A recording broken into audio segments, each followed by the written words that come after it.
सबको अनम्यूट कर लें। परम आदरणीय ललिता बहन जी साहब, आपकी आवाज नहीं आ रही है। मंगलाचरण प्रारंभ करने की कृपा करें प्लीज। हाँ हाँ पंडित जी साहब, त्रिशला जी, कुसुम जी, सबको म्यूट करें अपने आप को। नहीं जा रही क्या आवाज? नहीं आ रही,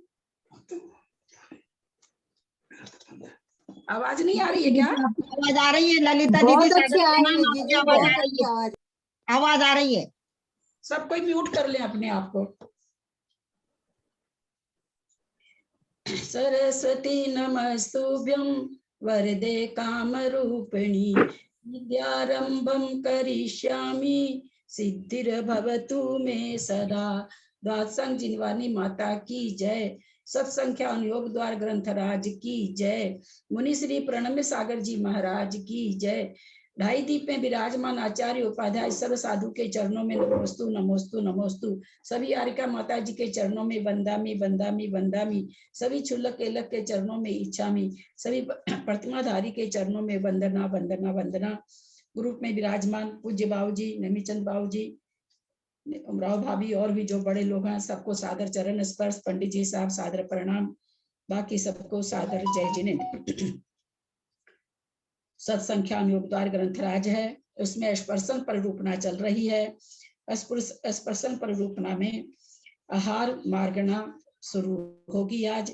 आहार मार्गणा में कैसे कैसे स्पर्शन होता है वो हम सभी जानेंगे। Page number 113, 89/1, 89/1।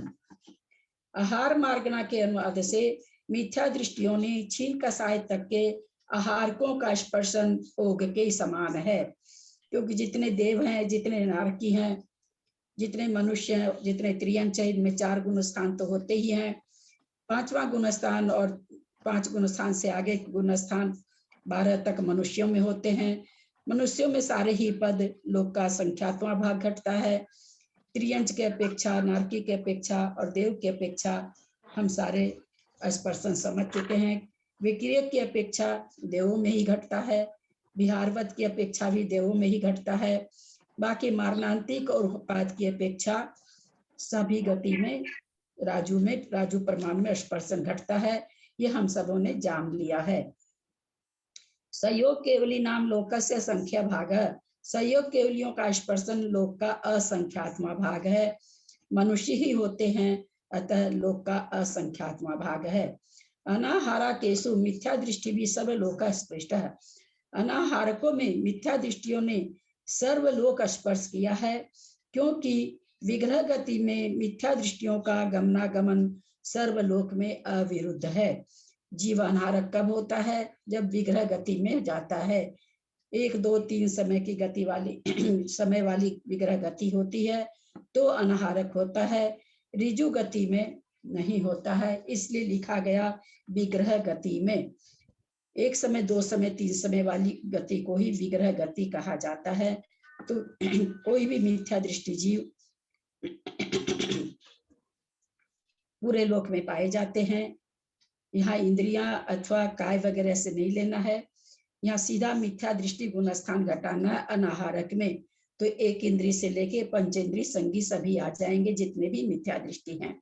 जिसका जहां तक यथासंभव विहार हो सकता है, जा सकते हैं विग्रह गति में। अब देव जहां तक जन्म ले सकते हैं, नारकी जहां तक जन्म ले सकते हैं, वहां तक देव नारकी का घट जाएगा। और मनुष्य और त्रियंच तो कहीं भी जन्म ले सकते हैं, अतः सर्वलोक घट जाएगा अनाहारक में। सासाधन सम्यक दृष्टिवीर लोकस्य संख्या भागा। स्पर्शन परिरूपणा में आहारक मार्गना में गुण स्थान सासाधन। सासाधन सम्यक दृष्टियों ने लोक का संख्यात्मा भाग तथा कुछ कम 11/14 राजू का स्पर्श किया है। यह अनाहारक अवस्था विग्रह गति में कारमान का योग के साथ होती है। हम सभी जान चुके हैं, कोई देव नीचे गया हुआ है, पहले दूसरे स्वर्ग का देव नीचे गया हुआ है 2 राजू, और ऊपर वो 7 राजू पर जाकर के 1 इंद्री में सासाधन गुण स्थान के साथ है। सासाधन गुण स्थान के साथ में कोई भी 6ठे स्वर्ग 12वें स्वर्ग का देव जो 16वें स्वर्ग गया हुआ है वो उस जन्म ले रहा है, तो उसका त्रियंच गति में जन्म ले रहा है, तो उसका 6 राजू घट जाएगा। और कोई भी सासाधन गुण स्थान के साथ कोई नारकी त्रियंच बन रहा है, उसका 5 घट जाएगा। इस तरह से 11/14 राजू स्पर्श सासाधन गुण स्थान में अनाहारक का घटेगा। उस समय स्वस्थान पद के साथ लोक का संख्यात्मा भाग, उपपाद पद के साथ कुछ कम 11/14 राजू पूर्व की तरह समझना। कोई त्रियंच क्या नाम है, सासाधन गुण स्थानवर्ती में जन्म ले रहा, सासाधन गुण स्थानवर्ती में देव में जन्म ले रहा त्रियंच, उसका उपपाद में 6 राजू घट गया। और नीचे से भी कोई त्रियंच नारकी के उपपाद कर रहा है, तो वो 5 राजू घट गया। इस तरह से उपपाद पद भी यहाँ पर 11/14 राजू घट जाएगा सासाधन गुण स्थान में अनाहारक का। 89/5 असंयत सम्यक दृष्टि भी लोकस्य संख्या भागा सट चतुर्दश भागा बा देशो न। असंयत सम्यक दृष्टियों का लोक का संख्यात्मा भाग कुछ कम 6/14 भाग अनाहारक मार्गना में स्पर्श किया है। जो असंयत सम्यक दृष्टि त्रियंचों का अच्युत कल्प तक उपपाद होने की अपेक्षा से है।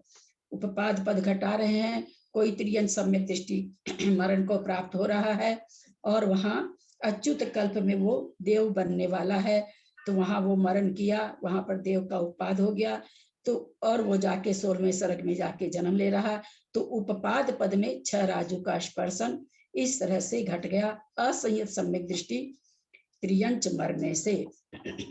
और बाकी तो लोक का संख्यात्मा भाग मनुष्य की अपेक्षा अथवा नारकी की अपेक्षा अथवा देवों की अपेक्षा घटेगा, क्योंकि ये लोग जब भी बनेंगे नारकी और देव मनुष्य ही बनेंगे, अतः 6 असंख्यात्मा भाग ही घटेगा उपपाद पद की अपेक्षा से। संयोग के मारणांतिक समुद्घात नहीं घटाया है। अनाहारक अवस्था में मारणांतिक समुद्घात नहीं होता है। अनाहारक अवस्था में उपपाद पद तो होता है, मारणांतिक समुद्घात जीव पर्याप्त अवस्था में रहता है उसी समय होता है।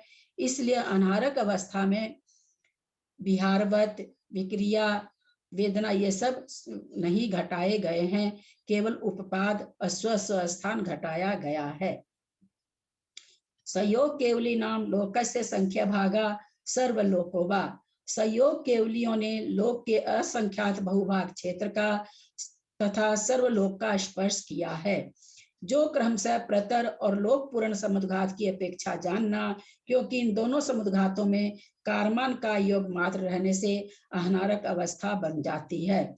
इसके पहले दंड और कपाट में अनाहारक अवस्था नहीं बनती है। औदारिक का योग चलता है, औदारिक मिश्र का योग चलता है, तो अनाहारक अवस्था नहीं है।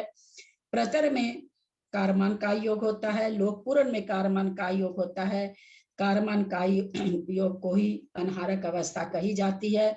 उस समय संयोग केवली प्रतर समुद्घात के समय में तो असंख्यात लोक का असंख्यात बहुभाग को स्पर्श करते हैं, और जब लोक पूर्ण होता है तो सर्वलोक का स्पर्श करते हैं।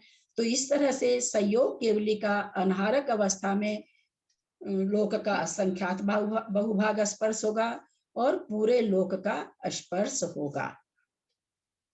अयोग केवली नाम लोकस्य संख्या भागा स्पर्शनम व्याख्यातम। अयोग केवलियों ने लोक के असंख्यात में भाग क्षेत्र का स्पर्श किया है, जो अस्पष्ट ही है, क्योंकि मनुष्य होते हैं 2.5 दीप में ही पाए जाते हैं, तो उनका स्पर्शन उसके बाद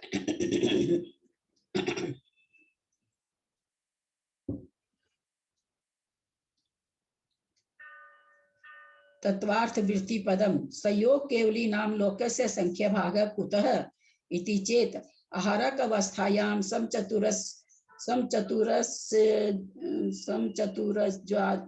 समचतुरस्वादि व्यापत्य भावात् दंड द्वा अवस्थायां कपाट द्वे अवस्थायां च संयोग केवली औदारिकोदारिक मिश्र शरीर योग पुद्गला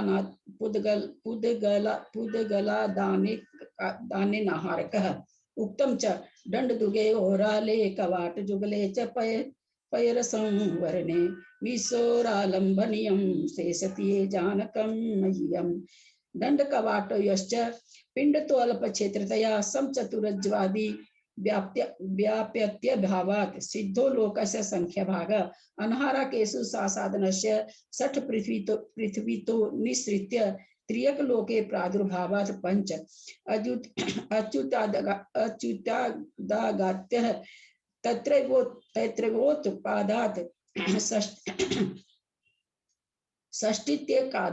एकादश ननु पूर्वं द्वादशोक्ता इदानीं त्वेकादशेति पूर्वा पर विरोध यदि उक्तम मारणांतिकापेक्षया पूर्वं तथाभि धानात् न च मारणांतिकावस्थाया मनाहारकत्वं किंतुत्पाद अवस्थायां शासनश्च मारणांतिक में केंद्रीय जिसु करोति नोत्पादम तथा सासाधन त्यागात संयोग केवली के स्पर्शन लोक के संखेत में भाग कैसे है? उत्तर अनाहारक अवस्था में समचतुरस रज्जु आदि की व्याप्ति का अभाव होने से संयोग केवली के अनाहारक अवस्था में स्पर्शन लोक का असंख्यात्मा भाग है। आहारक अवस्था भी है, अनाहारक नहीं। हाँ, आहारक अवस्था में समचतुरस रज्जु की व्याप्ति का अभाव होने से संयोग केवली के आहारक अवस्था में स्पर्शन लोक का संख्यात्मा भाग है तथा विस्तार और संकोच रूप दोनों दंड समुद्घातों में तथा दोनों कपाट समुद्घातों में औदारिक और अदारिक मिश्र के योग्य पुद्गलों को ग्रहण करने से संयोग केवली आहारक होते हैं।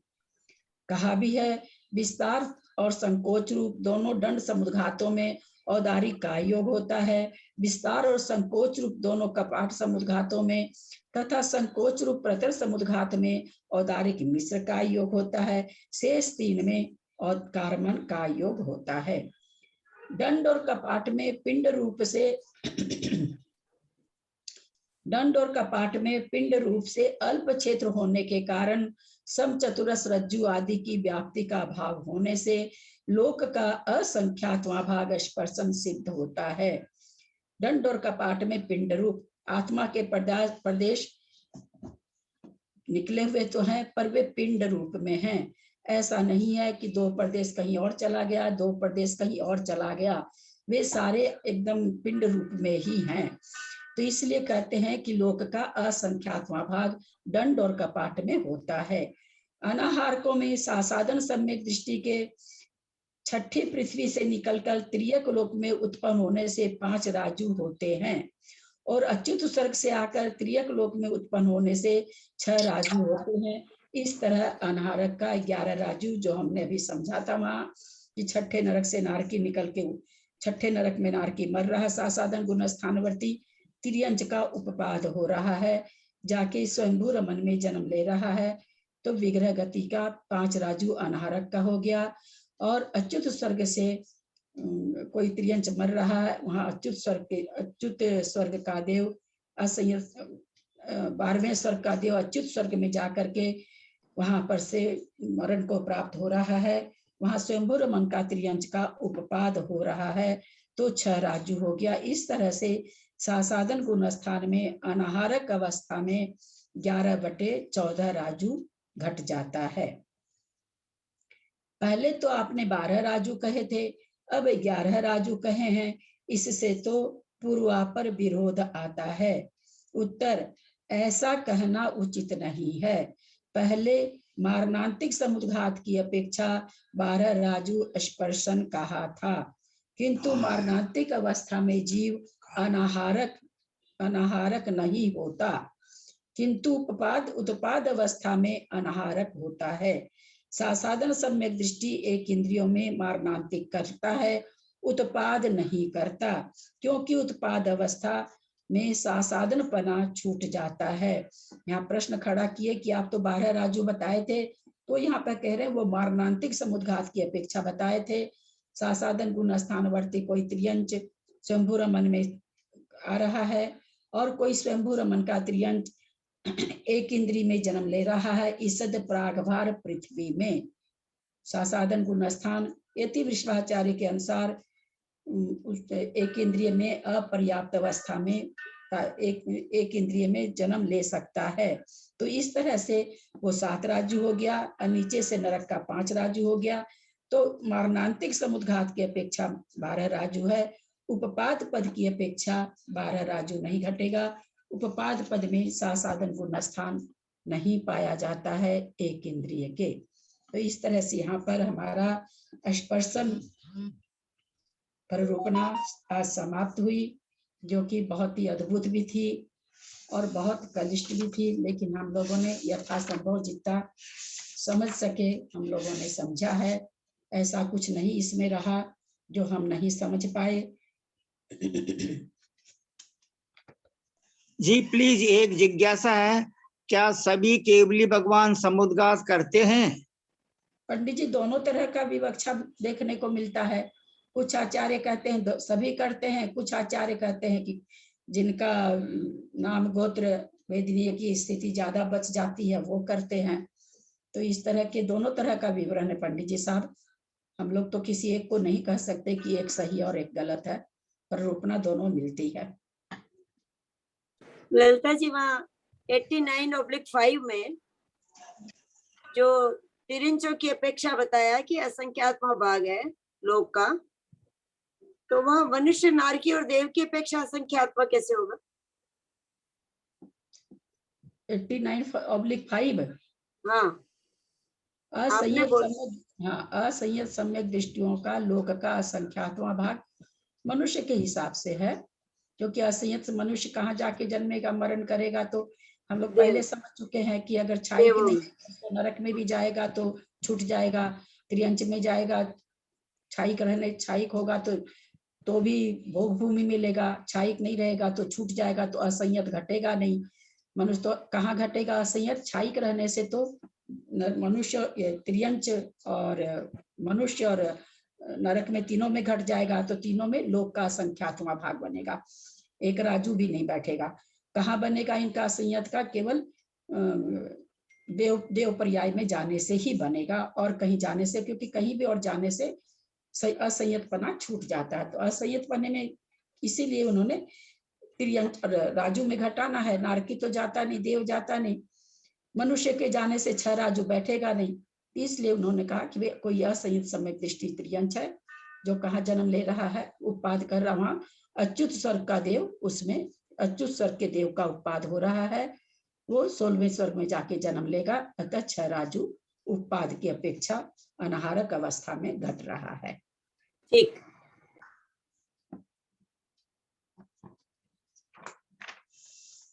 आज हम लोग काल प्ररूपणा शुरू कर रहे हैं। काल प्ररूपणा स्पर्शन प्ररूपणा पढ़ने के बाद में बहुत ही सरल लगेगी, बहुत बहुत बहुत सरल लगेगी। बहुत कठिन प्ररूपणा हम लोग ऐसे समझ लीजिए कि महासागर को पार करके आ गए हैं, गंगा नदी को पार करना है।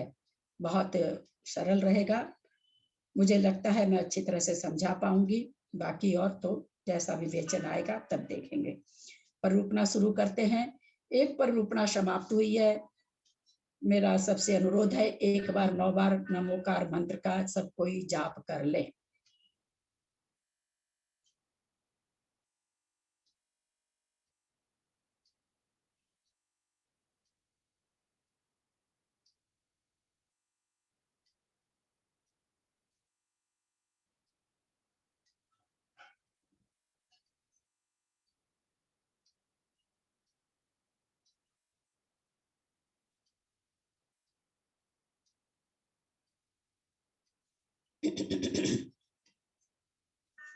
पंच परमेष्ठी भगवान की जय।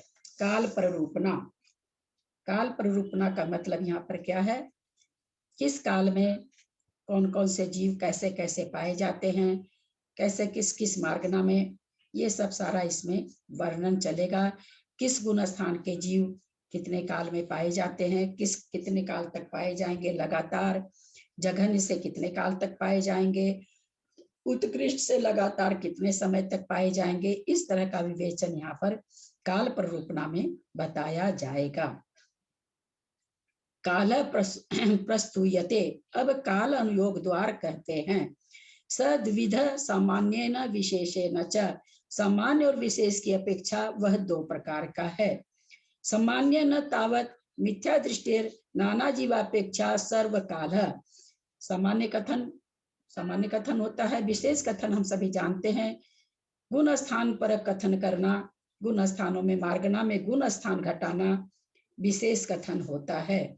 तो सामान्य कथन से कहते हैं मिथ्या दृष्टि नाना जीव सर्वकाल पाए जाते हैं। ऐसा कोई समय नहीं था, न रहेगा, न है, जब मिथ्या दृष्टि जीव इस संसार में नहीं पाए जाएं, हमेशा ही पाए जाएंगे। तो नाना जीवों की अपेक्षा मिथ्या दृष्टि जीव इस संसार में हमेशा पाए जाते हैं। एक जीवापेक्षा त्रयो भंगा, अनादि पर्यवसान, अनादि सपर्यवसान, साधि सपर्यवसानाश्चेति।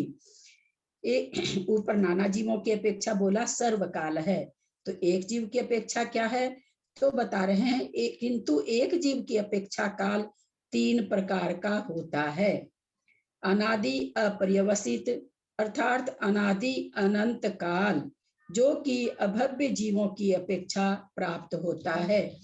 कोई पूछे कि कोई ऐसा जीव बताओ जो अनादि से तो संसार में है और अनंत काल तक रहेगा, तो वो कौन हो? उसका एकदम बिल्कुल जिसको कहते मार्का के अनुसार किसको कह सकते हैं? तो ऐसा अभव्य जीव होगा जो अनादि से है और अनंत काल तक रहेगा। तो अनादि अपर्यवसित काल किसके हिसाब से घटेगा? एक जीव के हिसाब से, अभव्य जीव के हिसाब से। दूसरा कह रहे हैं अनादि सपर्यवसित अर्थात अनादि शांत, ऐसा भव्य जो अनादि काल से मिथ्या दृष्टि रहा, किंतु अब उसके मिथ्यात्व का अंत हो गया। इसमें सभी जीव जो छाई के सम्यक दृष्टि हैं या सिद्ध जीव हैं गर्वित हो जाते हैं। यहाँ चूंकि मिथ्यात्व का अंत हो गया, इसलिए क्या नाम है सो छाई की ही लिया जाएगा। छायोपशमिक लेने से मिथ्यात्व का पुनः उदय आ सकता है, इसलिए उसको नहीं लिया गया है। कहते हैं कि कैसे, जैसे भरत चक्रवर्ती के पुत्र वर्धन कुमार, उन्होंने छाइक को प्राप्त करके छायोपशमिक को प्राप्त नहीं किया था, सीधा छाइक को ही प्राप्त। हालांकि छाइक सम्यक तो ये पक्की बात है कि छायोपशमिक से प्राप्त होता है, लेकिन छायोपशमिक को प्राप्त करके छाइक को प्राप्त कर लिया था, वापस मिथ्यात्व में नहीं गए थे। इसलिए यहाँ पर कह दिया, इसमें सभी जीव जो छाइक सम्यक दृष्टि हैं या सिद्ध जीव हैं गर्वित हो जाते हैं। भरत चक्रवर्ती के पुत्र वर्धन कुमार आदि। सादी पर्यवसित अर्थात सादी शांत, यह भी भव्य जीवों की अपेक्षा होता है, किंतु ऐसे भव्य जो एक बार सम्यक प्राप्त कर चुके हैं और नियम से मोक्ष जाएंगे। इसमें कौन आ गए? सादी मिथ्या दृष्टि, जो सम्यक तो न प्राप्त हुआ था उनको, लेकिन वो मिथ्यात्व में चले गए और अर्धपुद्गल परावर्तन तक भी भटक सकते हैं। उनके संसार को सादी और शांत कहते हैं, और जो छाइक सम्यक दृष्टि है उनके संसार को अनादि शांत कहते हैं। सादी शांत यहाँ क्यों हुआ? कि वो पुनः से सम्यक को प्राप्त करेगा, इसलिए उसको सादी कह दिया गया। वो सादी यानी छायोपशन के वाले सादी शांत हैं, और जो छाइक सम्यक दृष्टि वाले हैं वो अनादि शांत हैं, और जो जिन्होंने क्या नाम है सो जिनका अनादि और अनंत है वे अभव्य जीव हैं। इस तरह से एक जीव की अपेक्षा इन्होंने तीन तरह से यहाँ पर काल घटाया है जीव का मिथ्यात्व में रहने का। तत्र शादी सपर्यवसान अंतर्मुच। प्लीज बहन जी साहब, परमादरणीय ललिता बहन जी साहब, यहाँ पर एक प्रश्न है कि जो दूरान दूर भव्य हैं कभी मोक्ष नहीं जाएंगे, ऐसे जो भव्य जीव हैं क्या वो प्रथम प्रकार अनादि अपर्यवसित में नहीं आएंगे अभव्यों के समान? वो तो निगोद से ही नहीं निकलते हैं, वो तो उसी में आएंगे, अभव्य में आएंगे। अभव्य समभव्य उसको कहा जाता है पंडित जी साहब, दूरानुदूर को अभव्य समभव्य कहा जाता है। अच्छा अच्छा अच्छा, वो तो अभव्य में आएंगे। एक बार सम्यक्त को प्राप्त कर चुके हैं और नियम से मोक्ष जाएंगे, जैसे श्री कृष्ण आदि, ऐसे ही जीवों की यहाँ चर्चा की जाएगी। यह काल दो प्रकार का होता है, जघन्य और उत्कृष्ट। तत्र शादी सप्रवसानो जघन्यन अंतर मुहूर्त, उसमें शादी शांत काल मिथ्या दृष्टि का जघन्य से अंतर मुहूर्त है। मिथ्या दृष्टि का जघन्य काल अंतर मुहूर्त होता है, वह इस प्रकार है। ऐसा कोई जीव जो असंयत सम्यक दृष्टि अर्थात चतुर्थ गुण स्थान वर्ती है, वह अपने परिणामों के निमित्त से मिथ्यात्व को प्राप्त हुआ। मिथ्यात्व गुण स्थान में जितना संभव हो उतने काल तक रहा, पुनः परिणामों के निमित्त से चतुर्थ, तृतीय, पंचम या सप्तम गुण स्थान को प्राप्त हुआ। ऐसे जीव का मिथ्यात्व का जघन्य काल अंतर मुहूर्त आ जाता है। हम सभी जानते हैं कि छायोपसमिक सम्यक दृष्टि, जैसा कि सुपार्श्वती माता जी ने लिखा है, हजारों बार चढ़ सम्यक्त और मिथ्यात्व में एक दिन में हजारों बार सम्यक्त को प्राप्त कर लेता है और एक दिन में हजारों बार मिथ्यात्व को प्राप्त कर लेता है। ऐसा उनकी सब किताब का नाम याद नहीं आ रहा, सम्यक्त आराधना समुच्चय। हाँ, आराधना समुच्चय में माता जी ने कहा है। तो ये ऐसा जो होता है, इसका काल मिथ्यात्व का अंतर्मुहूर्त हो जाता है। जिस प्रकार असंयत सम्यक दृष्टि को मिथ्यात्व में पहुंचाकर काल निकाला है, उसी प्रकार तृतीय, पंचम तथा छठे गुण स्थानवर्ती जीव के साथ भी मिथ्यात्व में ले जाकर जघन्य काल घटित कर लेना चाहिए। मुनि महाराज भी हैं। मुनि महाराज द्रव्य से बने हुए हैं, परिणामों से पहले गुण स्थान में आ गए, पुनः परिणामों को संभाल लिए, वापस छठा गुण स्थान बन गया। तो इस तरह से इस गुण स्थानों का काल, इस मिथ्यात्व का काल जघन्य से अंतर मुहूर्त भी होता है। ध्यातव्य, मिथ्यात्व गुण स्थान से डायरेक्ट सीधा दूसरे और छठे गुण स्थान में नहीं जाया जाता है। सातवें गुण स्थान से उतरकर मिथ्यात्व को प्राप्त नहीं होता, किंतु छठे में आकर ही संभव है। चढ़ते समय तो सातवें में ही जाएगा, उतरते समय सातवें से नीचे नहीं आता है, सातवें से छठे में आकर डायरेक्ट मिथ्यात्व में आ सकता है। यानी सातवें से छठे में आया, छठे से पहला गुण स्थान हो जाएगा। उसके लिए पांचवें में आना जरूरी नहीं है, लेकिन सातवें से पहले में कोई भी मुनि महाराज नहीं आ सकते हैं। सातवें गुण स्थान में मरण कर चौथे उस गुण स्थान को ही प्राप्त होता है। शंका, यहाँ यहाँ पर ये बात जानने की इच्छा है प्लीज। ये जो ऊपर सबसे ऊपर की लाइन में जो लिखा कि पुनः परिणामों के निमित्त से चतुर्थ, तृतीय, पंचम या सप्तम गुण स्थान को प्राप्त हुआ, तो पहले गुण स्थान से डायरेक्ट चौथे में आएगा क्या? तीसरे में नहीं आएगा? तीसरा उतरते समय ही होता है क्या? लिखा ना पंडित जी साहब, तृतीय भी तो लिखा है। नहीं सब, लेकिन पहले चतुर्थ लिखा ना।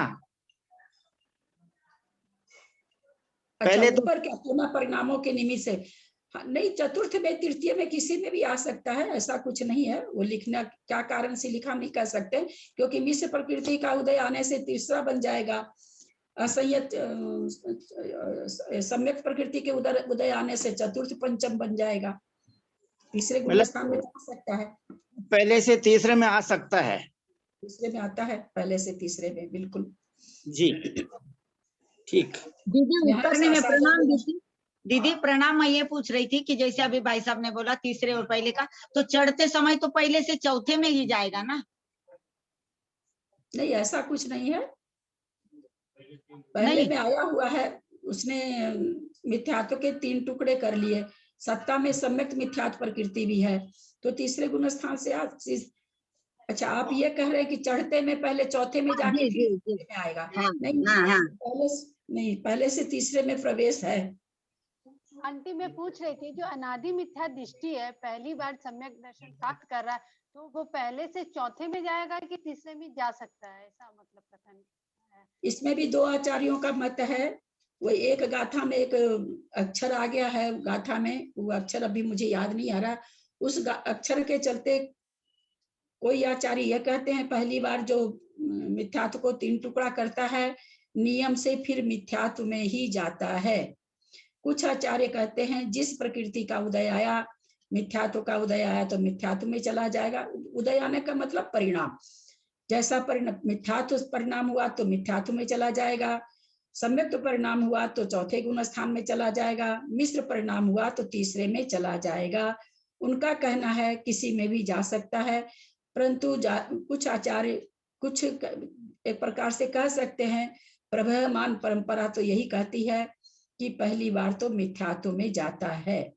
ऐसा दोनों तरह का कथन पढ़ने को खूब बखूबी से मिलता है, तो हम इसमें कुछ भी नहीं कह सकते, हमें तो दोनों मान्यता ही मान के चलनी पड़ेगी।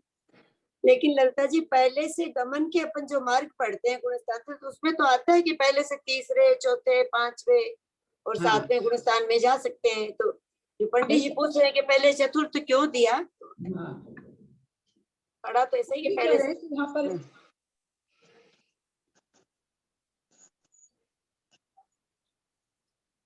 यहाँ पर चतुर्थ क्यों दिया, ये तो क्या, तो फिर अब देखते हैं, पूछे यहाँ क्यों दिया, तो नीचे तो ठीक दे दिया नीचे, लेकिन एक नीचे फिर अच्छा ये काल निकालते हैं ना, अब याद आया। हाँ, अंतर्मूर्त निकाल, काल निकालते हैं ना, काल निकालते हैं, अंतर्मूर्त काल निकालते हैं।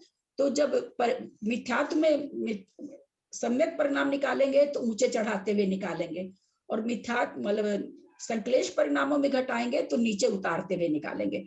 तो यहाँ पर इसलिए परिणामों के निमित्त से पहले चूंकि ऊंचा चढ़ा रहे हैं, परिणामों के निमित्त से उनको मिथ्यात्व का काल निकालना है, तो मिथ्यात्व का काल निकालने के लिए पहले वो मिथ्या दृष्टि को चतुर्थ से पहले में लाए, फिर पहले से चतुर्थ में ले गए, तो मिथ्यात्व का छोटा काल आ गया, और फिर वापस वो इसमें ला करके चतुर्थ में ला करके तृतीय में आता है, तृतीय से फिर पहले में जाता है, फिर तुरंत आता है, तो मिथ्यात्व का काल। इस तरह से इसीलिए इन्होंने आगे ये चीज आएगी हम लोग के इसी में आएगी, काल का परिरूपणा में संक्लेश परिणाम के लिए आएगी कि ऐसे नहीं निकाल के आप ऐसे भी तो निकाल सकते हो, तो वहां पर वो शंका का निवारण करेंगे। ये चीज उसी हिसाब से संक्लेश परिणामों के हिसाब से पंडित जी साहब आगे आना चाहिए, इसका विवेचन आया है, आना चाहिए नहीं आया ही है,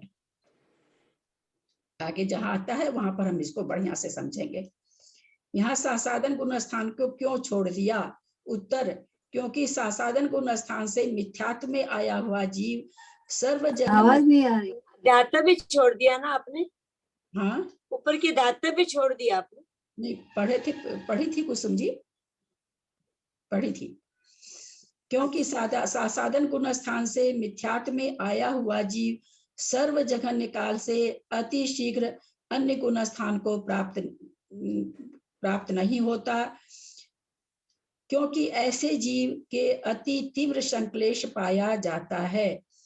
ये कह रहे हैं सासाधन गुण स्थान से उतर करके आपने उसको क्यों नहीं चतुर्थ या पांचवा ये करते हैं, तो ऐसा विवेचन आता है कि चतुर्थ सासाधन गुण स्थान से जो जीव मिथ्यात्व में आता है उसके परिणाम अत्यंत संक्लेशित हो जाते हैं, वो तुरंत फिर अगले ही क्षण में सम्यक्त्व को नहीं प्राप्त कर पाता है, उसको वापस से अपूर्वकरण आदि करने पड़ते हैं। इसीलिए यहाँ कहा कि सासाधन गुण स्थान से, इसीलिए हमने मिथ्यात्व का जगह निकाल नहीं बताया है। एक बार ध्यातव्य वापस कर दीजिए, ध्यातव्य नहीं, मिथ्यात्व गुण स्थान से डायरेक्ट दूसरे और छठे गुण स्थान में नहीं जाया जाता है, 7वें गुण स्थान से सीधा उतरकर मिथ्यात्व को प्राप्त नहीं होता है, किंतु 6वें में आकर ही संभव है। 7वें गुण स्थान में मरण कर चौथे गुण स्थान को ही प्राप्त होता है। यहाँ कह रहे हैं कि भाई 7वें गुण स्थान से मिथ्यात्व को क्यों नहीं, मिथ्यात्व में क्यों नहीं लाए, तो इनका कहना है कि 7वें गुण स्थान से तो केवल मरण होता है, तब चौथा गुण स्थान बनता है, 7वें से तीसरा, दूसरा, पहला नहीं बनता है, जब भी बनेगा तो छठे से बनेगा, वो यहाँ पर कहना चाह रहे हैं। क्योंकि 7वें गुण स्थान से अगर हम पतन कराएंगे किसी जीव का, तो मरण की अपेक्षा से 7वें गुण स्थान में ही अगर पतन कराना है नीचे के गुण स्थान में, तो मरण की अपेक्षा होगा, अन्यथा छठे गुण स्थान में ही आएगा। उसके नीचे के गुण स्थान 7वें गुण स्थानवर्ती प्राप्त डायरेक्ट प्राप्त नहीं करते हैं। प्लीज, हम तो ये समझते थे कि मरण के जो गुण स्थान है, पहला, दूसरा, चौथा, और बाद में जो है निर्वाण की अपेक्षा 14वां, तो 7वें गुण स्थान में भी जो मरण बताया है, 11वें गुण स्थान में मरण है ना पंडित जी साहब? हाँ 11वें गुण स्थान में मरण, यही तो मतलब जो जब गति परिवर्तन होगा ना बाद में, तो पहला, दूसरा, चौथा आ जाएगा ना, 11वें से चौथे में आ जाएंगे वो। मरण के बाद, अच्छा, जब मरण हो रहा, मारणांतिक समुद्घात 11वें गुण स्थान में कर रहा है मुनि, मरण के बाद चौथा हो जाएगा। मरते ही, मरण के बाद क्या, तत्क्षण मरण और वो एक ही समयवर्ती यह है, एक तरफ मरता एक तरफ चौथा हो जाता है। मतलब लेकिन मरण के गुण स्थान पर्याप्त जो अवस्था है, है, तब तक जिस गुण स्थान में मरण को प्राप्त हो रहा है वही गुण स्थान है। अर्थात कहने का मतलब ये हुआ कि मरण के गुण स्थान पहला, दूसरा, चौथा, 7वां और 11वां नहीं, सभी का निद्रा प्रचला को छोड़ करके 8वां गुण स्थान भी है, सभी गुण स्थान, तीसरा छोड़ करके 1 से 11 गुण स्थान सभी के सभी मरण की अपेक्षा है। 8वें गुण स्थान में निद्रा प्रचला का समय छोड़कर, तीसरा गुण स्थान छोड़कर 1 से 11 तक के सभी, छाई छपक श्रेणी छोड़कर 1 से 11 तक के सभी गुण स्थान में मरण हो सकता है। लेकिन दीदी वो मरने के लिए तो चौथे गुण स्थान नहीं, मरने के लिए चौथे गुण स्थान में नहीं आ रहा, मरण तो अपने गुण स्थान में कर रहा, मरण होते ही चौथा हो जाता है। तो मरने के बाद हो जाता है, नहीं तुरंत उसी समय? मरने के बाद समय का अंतर नहीं है कि पहले मरा फिर गुण स्थान, मरा और मरना ही गुण स्थान हो गया, ये समझिए। ऐसा नहीं, समय का अंतर नहीं देना, एक समय में तो रिजु गति में जाके जन्म ले लेता है मरते ही विग्रह गति में जो है ना, विग्रह गति में समझ लीजिए आप कि विग्रह गति में जो है ना, पहला गुण स्थान बनेगा या वो चौथा गुण स्थान बनेगा या वो बनेगा। तो वैसे तो जब मर सकते हैं सभी में, 8वें को छोड़कर, 8वें में भी निद्रा प्रचला को छोड़कर। क्या बोले आप, क्या बोले? मैं कह रही जैसे कि आपने बताया 8वें में निद्रा प्रचला को छोड़कर बाकी सब गुण स्थान में मतलब मर सकते हैं, लेकिन उसके हिसाब से जो विग्रह गति में जाना है उसके हिसाब से पहले गुण स्थान वर्ती जा सकते हैं, चौथे गुण स्थान वर्ती जा सकते हैं, है ना। विग्रह गति में तो चौथे में आने के बाद जाएंगे ना। विग्रह गति में पहला, दूसरा, चौथा, 3 गुण स्थान। हाँ, 3 गुण स्थान बनेंगे, ये मतलब है कहने का। पहला, दूसरा, चौथा। अब आगे का 90/6 कर लेंगे, समय हो गया है।